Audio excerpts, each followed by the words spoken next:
Premo atsoha eye Adom TV awie mamo ha ebraso se wia Premtobre Kasee bo yede ebrewo na ensema eba de di mu akotene yede obekomra se bedwafie dom kuma ye mu appointment for ye committee no so na di omani bre akoso ye clerk on mo se wahyehyɛ mpanyifo ni bidin wo bra wanye wo mo adwenkyere eno edanchen so a yede ebekɔ weja gbawe mansini mu SCC eho na Council for Indigenous Business Association wobni post for edia boy ni se wo mu tuo mo afi baby a woti eye adwuma na yebekɔ mampani John Dramani Mahama na katia hon so na wode ato eye asoafom yensa anim ese obi bia obekɔ akotu akoye galamsey ewo baby a yekoye mu anase nso ho no wo mo enchi no emfasa nipa no enyina emranim sam ne bi kan we ho awie yi mede chem no nyina ebre o Premtobre Kasee bo ya no akai soko DSTV no so Adom TV eye channel 280 ena Go TV eye channel 119 AdomOnline.com dia ka no ye de gu ho no wake kan bi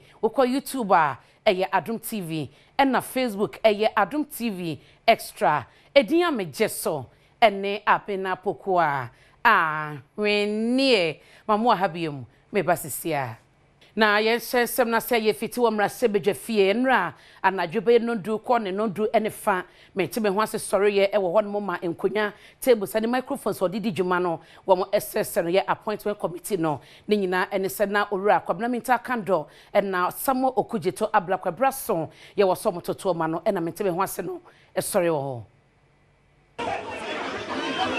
Well, it's chaos. The table have been turned. It's chaos, it's chaos, it's chaos, it's chaos. The table have turned. More microphones are falling to the ground and things have been destroyed. The table has... Enra was sitting appointment committee ekoya one more to omanfo mampany John Dramani Mahama bu ndin so nkoda so ya hodo anono eyade se anatoto a ehya ase boko no ekowi ase no na akwakoye to mamento ewo dom kuma ena afi dom kese no entemu wa bra dom kuma no de tu dwase ohwese ne emre ekona enipa mienu a wondin ene Parliamentary kando ena afi Samuel okujeto ablakwa no enye de se won mo betumi atoto wonano ne senti wontwe enkohye da foforo nanso enam saa asemi honti no enyade se dom kese no anamosifu a wonomo appointment committee efa no ahogo no agitu musa enam so makasakasa baya wonomo etu anatoto no ekohye eda foforo ebra basabasa no emane muso no eyade sem no hye bedwafo yi won microphones ahodra wodidi dwuma no wonomo esesei no table sa wonomo etena so edidi won dwuma so wonomo edane butu ya table ne nan eye enan no ekowiase no na ne nan akamienu eba ne sa no ema aposifo a wonomo wo hye bedwafi ebuwura edan no mu a na wonomo hwese adwebre ebeba nanso no mentimo wasi ekosoa emane muso a enim guasesem pa. Well, I it's surprising to see how honorables are behaving. This is supposed to be a smooth process.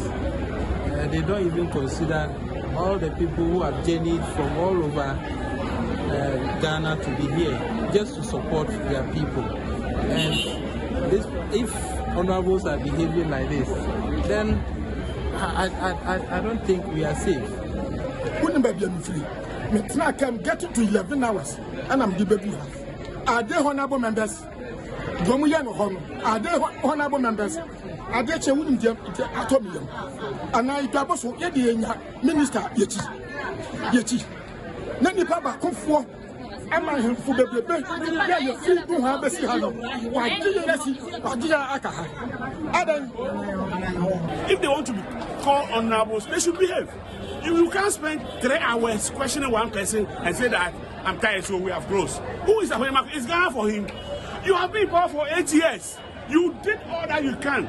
You are in opposition for only 1 month and you are crying. Then you will die. Na yegusua ejina emra sebedwafie nra de esiye ne nanopai esan ema ne ho so biem ni nyina ne se edom kumo ne de sobo ebo eye atrekyerefo yomo mra sebedwafie se womo asese enhyemu wo bra womo edom kuma no emu akandefo ni emu eye members ni nyina no na womo enim ho hwe.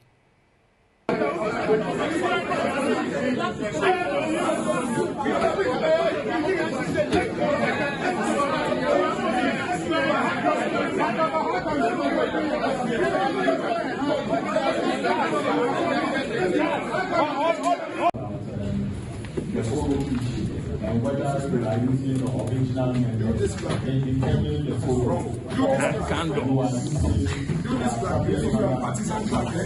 She will see if the club to the committee thinks that she's here to do NDC business, she will see how to carry it. If the club to Parliament. Please, let's go back. Please. We all have. It's a shame on you. You this man, it's a shame on you. Move down closer. If you want to restore Parliament, we will not spare you. Move down closer. Come on. You this class.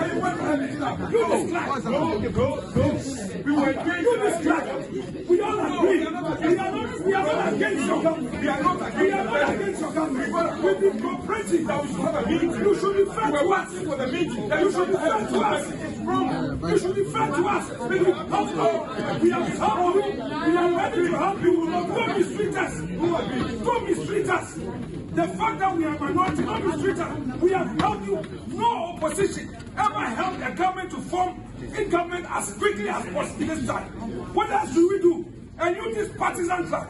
When I was majority leader, you insist that the minority must be here. Today, you call for a meeting without us. You think we are going to be fired? A shame on you. Shame on you. We are not fair. No, we don't want to. Dear Koso, Ewa Emra Shebejefie, Eno na Emusensem, and na Parliamentary Network Africa, PN Africa, Wamo Achese Emra Adiesiye, na microphones, any tables ina, Wamo Seseno, and Se Emfata, so be a befreno, a year honorable, to Wamoshe, Nasa Su, any bind Womunyan Twitchy.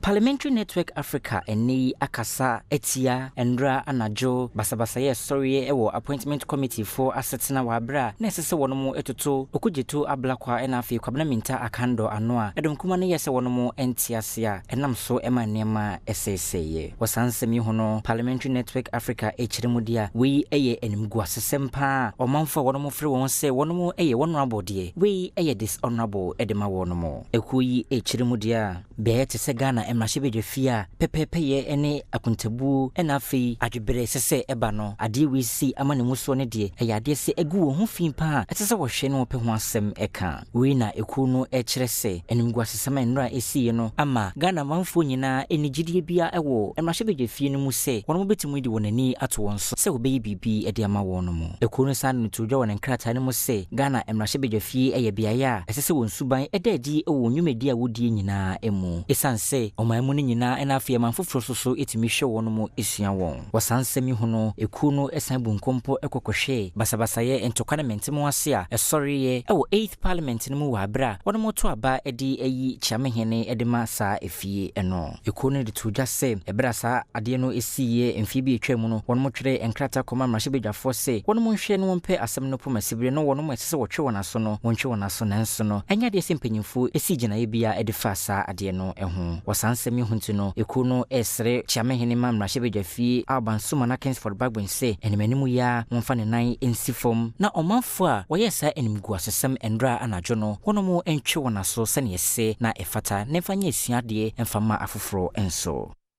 na ehun semu ano na omafobia omo ewo otimantem ne mo echese de koso no eyanim guasesem de mo man Ghana ne Emashebejafie na enioma so a asenu mpanyifo hwe na Emashebejafo no mo nkasa enfo musika ensiesie ne nyina the ranking member Apenyo Makin, the kind of questions he was posing were they technical questions, were they related to what the honorable nominee is supposed to come and carry out as a minister?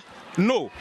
He just turned the whole vetting to a certain courtroom lecture.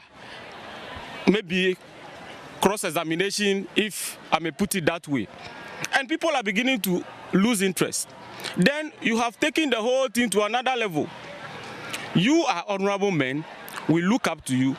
My colleague said they are human and therefore fallible, and we should just assume that whatever they have done is normal. It can't be normal. This cannot just be normal.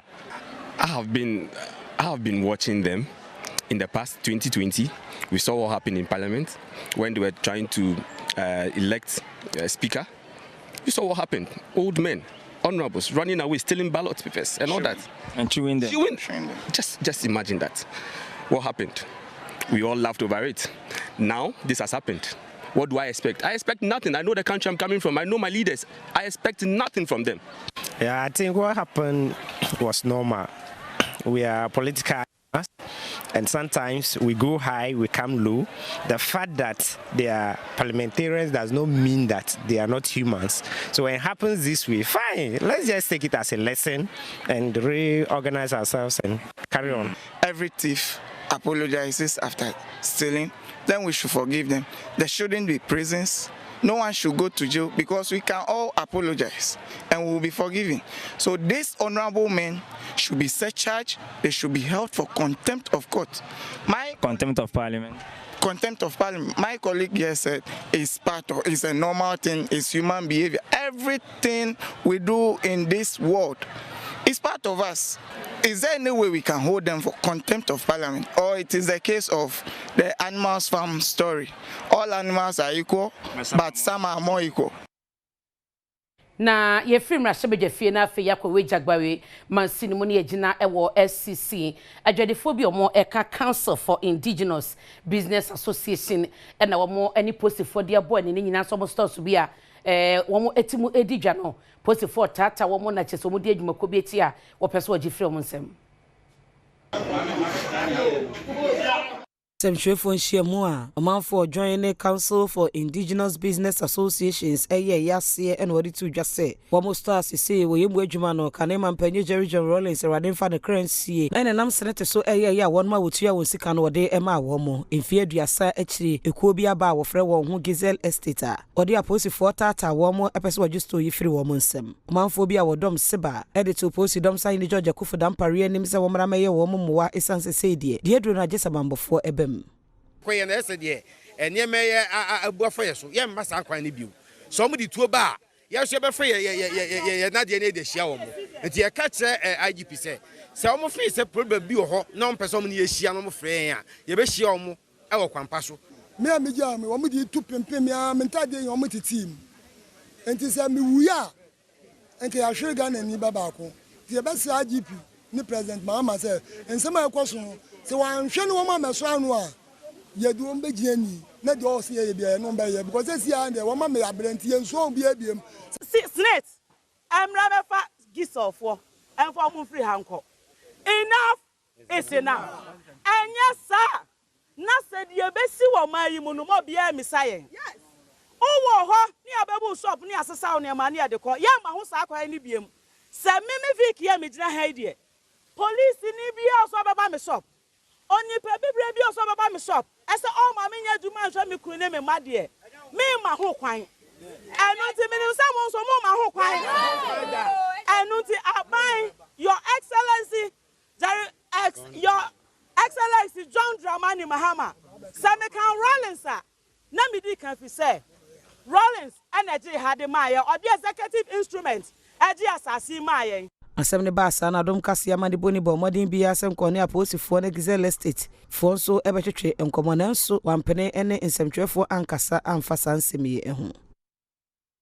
na omampani John Dramani Mahama na wo hwe na soafo no a wodi kwan asoi eye family no ne feto so miensa na wo soi wo nemu wakoso a maganafo areshibusa na bayi ebeye dwumaso asom omanfo de asetena pa abaten aban ganafo etutia no Omampenyi John Dramani Mahama eni ade anohoba akwa magana manfo nyina se wono monka wanakoma ento wonyempa esanse wone na ban ebetutu niam yie ama ebekọ Ghana enkrata mu se aban wei na ya aban a wakabima minka bi amamu ene se nempontudwuma ekoso no wono mudin ebedikan omampenyi de nsem wetudwa wa abra wode asoafo bi a mmahye age wona tomu adwuma ehye wonsa ama wono mo akwakọhye ase ewo asoya hodo wode wono mo ato.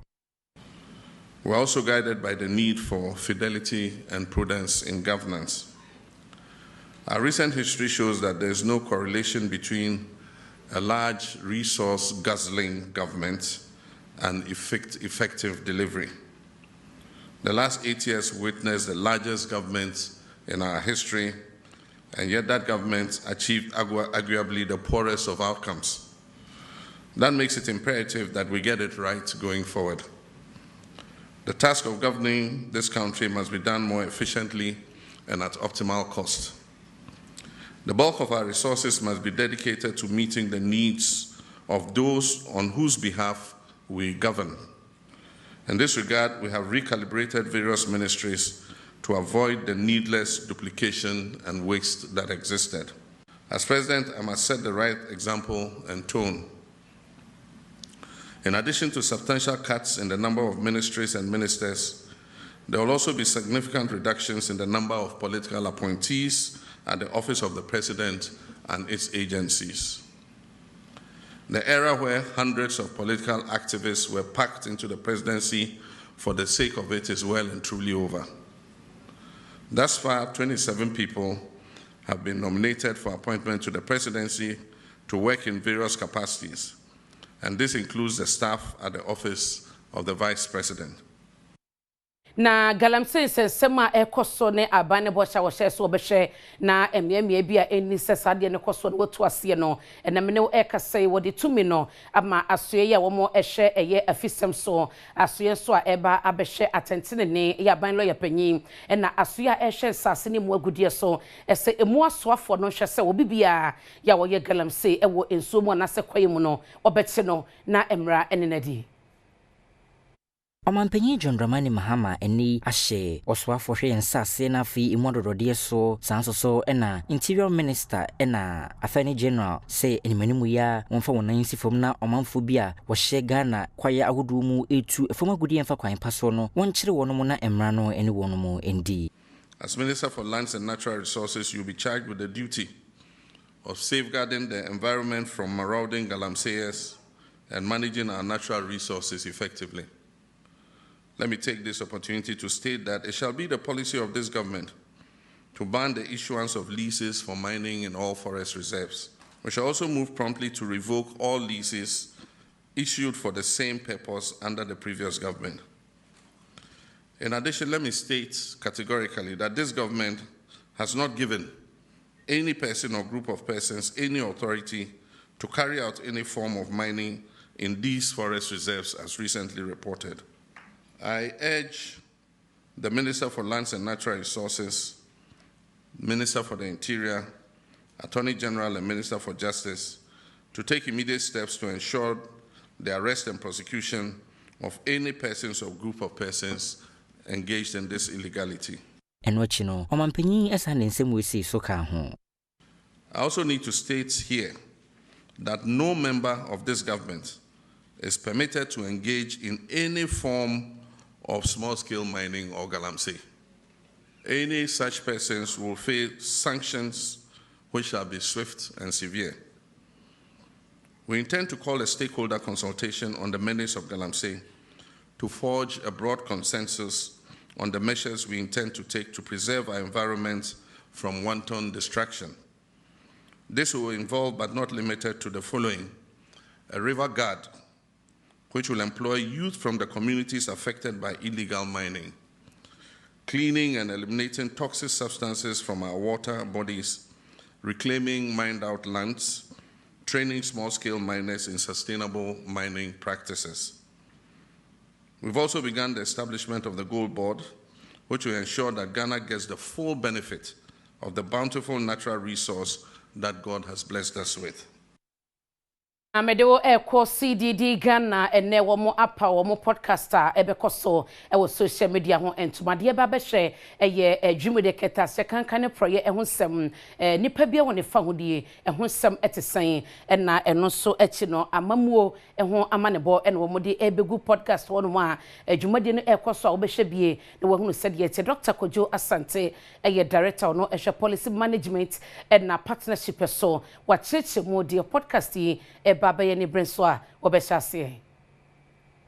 Center for Democratic Development a Trinity as a CDD Ghana any apa one more social media podcast bi hontoma we ebabeboa ama wotimi abodewru ede afa amamu enipa fa hodi ho ena afi nso no katasehye ene proyensem eho ebe one more power sa ade hontoma no Adom Kasee kopi ho a Director of Policy Engagement and Partnerships Dr. Kudwa Sante edeto yamane boni enimu se sa ade ya one more pa hontoma ebabeboa ama Ghana fo enyanimdie ede afa sa ne ma miensa yi ho aboa ama one more esi wondada ginaye adwuma ayeye no ese yetimi ema ayi amanfo eti friends democracy ne governance mu nchechemu a ebeboa oman no na tese yi na ye ho yetimi yenya ye welfare no eti yehia sa platforms ni bi sa conversation na de bi ankofo ye for sports ne ye omonzo omoko hono ma enyumre na bia onya time kakra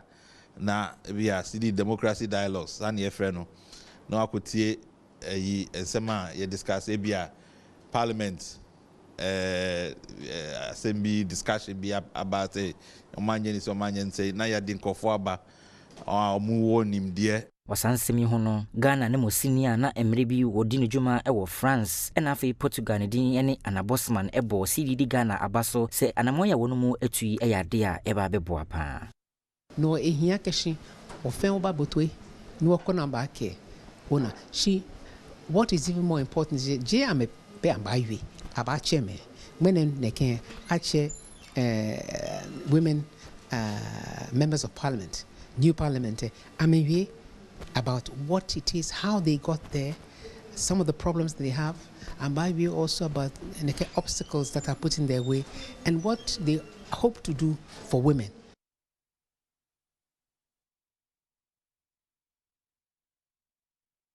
Na efa ya druso no eye die twagu na sana mami boots ebeba no se ne Multimedia enya 30 years ti eye asedanko a ene de machedi ampo no mami the fancy door yeah my abuna poku ya awene mama nyamena Adom na e de de twagu bibia okay ntino ma yehwe wiki mu Oliver Baka mo kochocho nsembi wo ne X handle ama zokocho in appointment committee no wo frɛ no the ombre me yinano so si wo honom no mo ho na the maral video bi so trend the power social media mo from or CCTV footage mo from ebien bi a woli real gold wo chofo praso into no mayen twa ye ho bra ye ba some nize mo bebre ho no ene bebre no a mami boats edeva Akaba Sonko Zeba Diarichogo Do Izino the Premtobre president for the Brothers and Sisters Association me kwhwe Sama Richogu o Adom socials no dozana ye bezinkana ya kwhwe oye Oliver Baka bomo warning same your church to ne X handle da onam do intino parliament appointment committee friend the ombra no ombe yina no okodu om no oyaza opa the child or church or the menyama no mayen kwhwe za okodo o hono Mr. Chair, I am saying here clearly that my post was not intended to disparage members of the committee, and I have not intended to say that members of this committee have received or demanded bribes from various individuals. At no point was my statement intended to communicate same, and for those reasons, I apologize. Mr. Chair, the reason why I have left the post on and not deleted it, in fact, I did contemplate it, was because I saw that the words had been twisted and that it became imperative on me that I maintain the post in its original form. That if I was questioned on it, reference can be made to be able to verify. Into no Oliver Baka vomo inye mamenje wadwentwe enfada minsemia okodo womrekra appointment committee no to nsafre no there's also no ombecheche mu inchro one boy London lala na ose impono the freedom unto ibinya after zaka kakano echiri no obama ehude Ghana hade sana mbra iye djuma o hade papa anti no ono ohude ose parliament nye social media so no do onye Oliver no onye rekasa Mr Novo ose ohunda mbra no rekasa papa anti no ose the law is talking to no so nezenye if you only ose ono na odwende papa no most ma ochwochwo nsam no gu hodom no na nka o evidence bia ose ba betwe nti no so na adwenchira ose benyen ma ye free hono me na yenko oye cocoa board nka no ho ni panyin no kro Dr. Opunia na aban nyino wasam o koto yaza aban etwa da munsam no do redraw charges ni nyina ra na o chem de enyakopon egu na tamfo enyimase me yenkete no so. Power and authority belong to the Almighty God and not human beings. And then I will add that the living God I serve has disgraced and has cursed all my enemies, my persecutors, and my destiny haters. No, Dr. Opuni Inyen, Ochimaya Coponajan, my Yenje Wajin Tray in front of me in Semi Charles Mesa no say enemies are not God or Satanfo in ye in ya me intino no sono Najin Train and Aquesi Bonaten and no say or no or Danyamiasi. Also on Danyamiasik, do Ozno who call Dom Party B into the minim party chrono, but no so Najin Train and Creed 55 for Chema politicians. Nankasano na say when ya some na say what you from pe na when you no wadadan asofo nti no so na dwentra ozebe yen ma ye free honom na yen ko share CCTV footage or feature for praso obey mo from Airbnb we abo ashen gold shop na wo ko wia gold o honom yen ko share za ko do honom so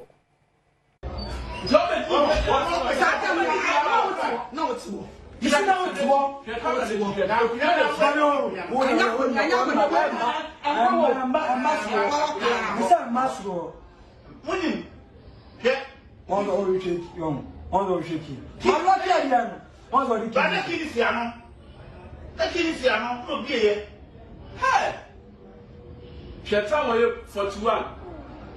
Sasa krame ma ha. Wo bure ka ni. Na wa ka ai nan kamen ka salo. Me se o do ka o ti wo mo.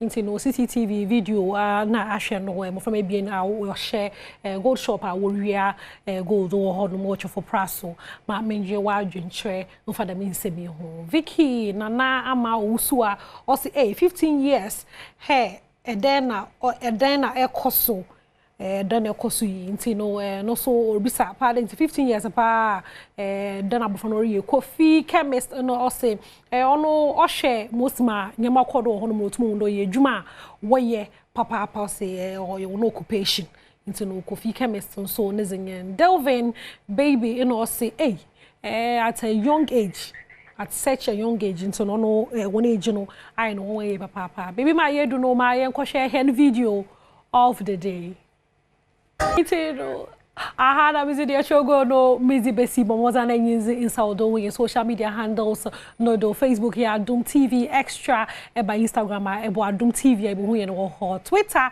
and na TikTok is here Adom_TV aha na mizi besi na ye ntwa ye ho kakra ye ba bena pokuya wini edin some keno bosodo Mame na sise oguswa eka me ho ahwie yi na ene na Joy FM ene Multimedia adwumako kakraka yi na yenya emfie no aduasa efiti ahase se Joy FM wo hye brands ahodo Adom brands o Joy brands na adwumafo dodo ewo mu enye easy na ene na se sorry sonko na Victory Bible Church ye wo kokomremle ha ya ye nyina ye koye ne ekese adwumako mpanyifo akohie mu akoda nyame ase na de si se de koye anigye ene nyame asem ye yetie ye hwebi eno ne nsema eda the multimedia group ano ejimeku a ehase de Joy FM ehase no eyade se ndey enyini akwakonya Adom TV Adom FM Asempa FM Inshira FM Love FM Hits FM, Joy Learning, myjoyonline.com, AdomOnline.com, and I feel you might go to Pia. I share the multimedia group as the Sentino, and they say you didn't share Edriasa, Afintino. Yet the Afibia, and Nasi, Esoma, de Ashasono, about the PMO, our Victory Bible Church, I know, our Cocolumimle Hasia, yet it's to Radin Coupon, our Pempers, the multimedia group, Ababi Drew. A brave Pio Mediano Arsenal, Penny Power, the multimedia group, are no Kusichum, and in send me to Jar, watch it up, 1995 mecha afia pem ankron ediokron enumu no na obi anim se betimi enyini adusei nanso eba bedusei dia ode aseda ene nkamfo emrede nyankopon. I think for me the biggest thing is that I want everybody in this whole world to know that it is only because of God. The pastor was talking about where we started 95, all the stations we started with and where they are now, and where we are now. It is only because Eradi niye diye. So say to somebody, Eradi niye diye. Say, and where he has brought us, the expansion, the increase, the favor, the amazing, incredible, talented, creative. What are the other superlatives I should give to my team? Let's give it up to the amazing team in Multimedia.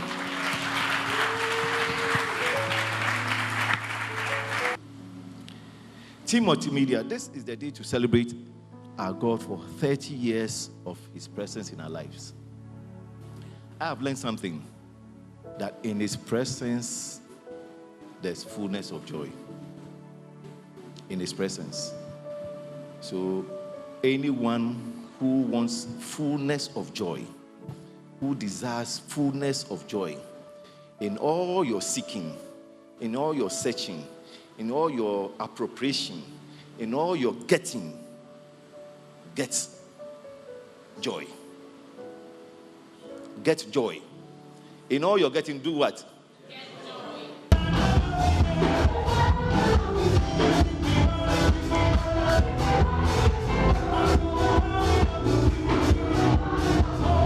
Sana watse e de afi en CEO kwasuchimo no asedane nase en kamfo nko a ene ye de mo nyankopon e wo na dom ene ne joyfulness a wo de yen ababiru pempenso a yadui me amedi nsem yachi e de fi Victory Bible Church wo kokomlemle e de nsem Adom Kasee me de ni Selasi amu Edia me jeso ene abena pokua wennie na ye kwa children's park Adom trotro prince oso asiedu ewo ho enkomo a one omanfo no edie ye de koso parliament emrase bejefie ya ntokwasi ye enkonwa tables asese microphones asese ti de omanfo bi so ene prince edi nkomo mo eka wo eye children's park enim hana na ene no me a driver fo a ewo ha e be twetwe nkomo age won adwenkyere efa mentime ho ase a endra e course wo mrahye bedwem e ma ede basabasa ye e bae impanyifo no omadwenkyere wo ho ene sen adwenkyere ne se impanyifo no ye besere om ase ya to abena wie ene ye di tum na hye om sese om kototo oman no nyama na ya ye wo oman ni mni ya ho ntwen afide keke no ye sere om a omu nja na omu tutu oman no nyama ase ya to aba mo se om kokko ntokwa ye to aba mo se oman ye da hye om sese om kototo oman no nyama ntina ye de om ma om nduru asem na esi no in fact ha yen pa ye mpese sa asem ne besi biem ase si ankoda akọ school what ya say any university for school any ejuma ntina ye to aba mo tom tutu nyama tete ase America for class start o mo ejuma how come say end out to now ye te o mo kuntokwa o mo ye mpin for nti sa de ne ye mpese ye besi biem me da se openyi meje won so wadwenkyere me say ade course wo parliament no me to me no entwaye because ya vote say ya vote say NDC o say MPP o malano anya to me na anya akodi one side into ye den a bibia ni ho a ye betimi aye asesa no nti say nyina ye baako ni ye nyina ye baako na bibia ni a ye ntai se mama ye ntai na chi na se na be ya na adwuma obetimi obeye no ebetumpon ba se mitimi ho ase ene me ntokwa ni sa we ne enya de ebetimi ama oman no be konanim nti yesre omo asa ntokwa ni mitimi ho ase no yesre omo a omo jai sa we no na omo nye baako na se na be ya oman no betumpon nti yasem openyi me de ane se me be se me bisa yen painefo ne se kabi ma men kabi no afi na wo musua na se wo musua deda wo bribia okunu ani oyere enye ewo ne wo ma animu no na won parliament won na woda Ghana nyina no na bribi kitikiti a je se yen driver fo ye wa hai kura no esi yentama enye ntokwa no na won parliament eye Ghana fie ankasa na wo mu yesa no se o mu ba fie na se o mu tie a eye won fa na eno ane ma asem bi sa me wo openyi yo me so kakra me kan ato aminu anu nyina de no so no se de ye di oman na hye NDC nsa over tina kwesi se den na omo na yato abama omo nti o se omo na ye hwe na omo tumi eye den eye adwuma no ema youth no na multi parliament the whole parliament na mo mpanifo a ye di emra ene oman na hye monsa na mo ye de ensese fata wo oman mu no enye because ye youth no mo pese den yesua e wo oman we mu youth no se yeso ye sole a mo mpanifo no betumi attack youth e won se mo wosika mo wa akode na ade so ba youth no ye doso ohun ti yesra omo hwe nyoma mu na omo school na omo akọ a mo de course a eho no omo hwe eho no mo nsua no mo nsua ni yie na am se de omo ye na omo ama ye hu se a se kabi ma min kabi no omo nte ase yie enti se omo nte ase yie a omo nsua ni yie na ye hu ye nkwala na ye nsua de panfi omo mu enti de course ndra no ye youth no ya kase entwa yie enti yesra omo no omo nko na omo sambla biom yo nti we ni a driver for mo wo ha adwenkyere e fa mentime ho ase a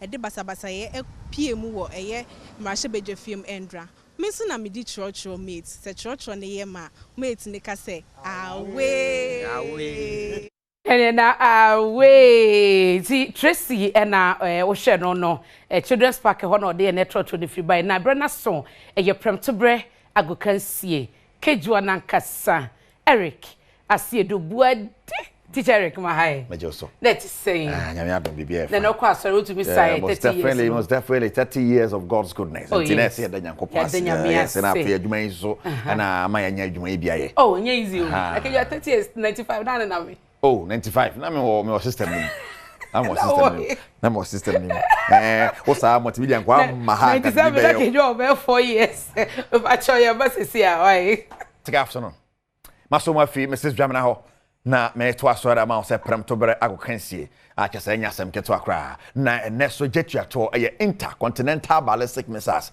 na kwakoye fi de woni tua se me nche kra na majamu dia ma Mrs. Links ato aso dia ma na ye kan sa no makofa Mrs. Links asama be no na me be hyase na pagwadiola me be ma update wa ha na ware ehun nsensem results no enkoyie no no yesi se ehun ye na ne yire ni jai etu hu so nya touchline no to de hu de onye ne hu ne oye say broken heart achiche man enti na hu so ye share rough no na no ne ko re boru ye na pepo obi a wajai ware na ne ring gu so she no enra ye nam tawa ne hu sa ne yire susu yire ya foman anwa jai a ojaja pade bi mami susu she ne ring ene say na na ne mujai ne say because mo na mo no jai pepo de o she ndie ne so wono o se wo na waja mala minjao ton de no she ndie ba wo ba ya wajejirim me nware na me jai na me mfom sa ni na no ogusu shoro ye say lai momo adna we ya omo ye kokko na dwon it is possible they go can't is possible ana akwese say it is possible enya sam keto ati ye ba ha bia no mbesa ka bo because o jai ware a wo ye de se ka you ring tutune but you say again, no ancestor go super chairman. Chairman menstru broken heart no. Ka kuma to wem. Ge o sharing yin kwa de. Okay kan anu ye hanso anu ye de. An hanso anu ye de. Because say some ka tell say poku am ne school. Say no ye hard no am say dwamna nya no. Na say dwamna no de. Make say match de yenko ye nim. Na abuja. Sanra entokwasi your parliament as yo. Hwe. Rainbow. Jackie Chan. Me hwe ni din hwe say former sports minister no apeja konwa ba ko no ahira konwa no yes na Mustafa Yusuf na say unim weightlifting anana no African Games ye problem na peja na de a wuyi wani ma weightlifting for no just ye try no apeja ko tumi peja konwa no won konwa ni say honorable abusu enra ewo no ma so table ni mu ba no pe mo ye no ma hu se table no foforo si ho kese fast but your school no say wo kokko yes BBC a ye de bili wo It way the Speaker of Parliament, yes, so. Honorable Bagman, we have a billion. I'm on next secretary. I won't film because I table no phone number. So microphone phone number. I'm sure say a bay sikape, but ye intria momentia. Because then who threw a cognon peja, no way, tag of four Parliament House on there. Yes, sports minister, no, former sports minister, no. So when him weightlifting, but so put the table, so or yade. And the minister for sports minister for our banners, so a bay. Because he say Rambo Starley, no, you pay no peja or peja bear 10. And could know them on the peja seat table, so. Namin Kwan go so pia bi ba say pia de onya de nti pia enti gba we MPA o se ko to gentry hey peja table yi hey serious o ha me fa manya ma Mrs Links here say I Friday dia me nkasanche enti kejwa na nkasa ne Erica Shiri we a mo fa kamera no to poku anas na mo hwene moku no ano tenten na yentoa so ema wa eye Anna Bossman eye kane eye abana na musinia no ewo France na wode atudwa say affirmative action bill no ene se de ne abaye mra abanya wo beba no wantu bi amfa ni dwuma yie no ewo sa so twese fata koma no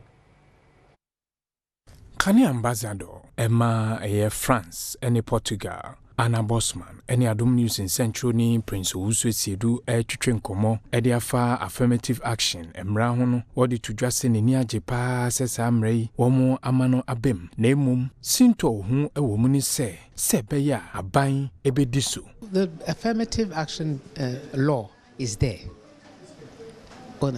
which is good. Akanibi pi ewomi ne sani a follow. In fact, it's a very good law. Problem number one. Care implementation is one. Ghana, we have wonderful laws. Implementation is a problem.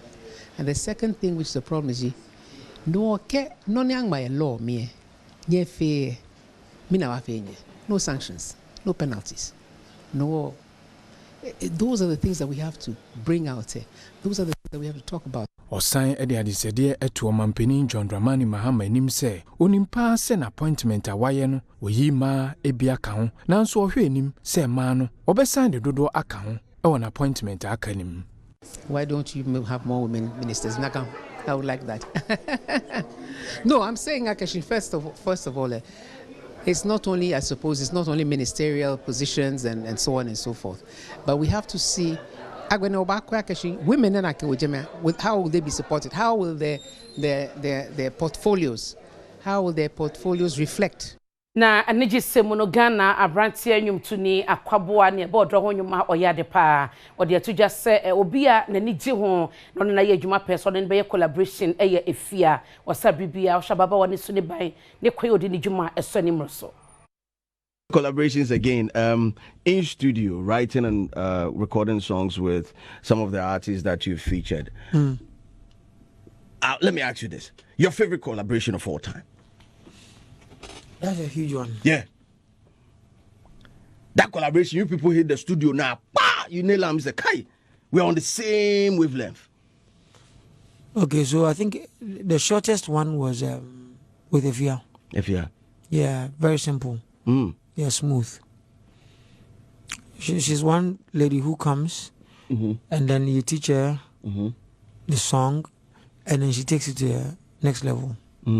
Easy. That is Hold Me Down. Yes, Hold Me Down. The one with TST. Yes.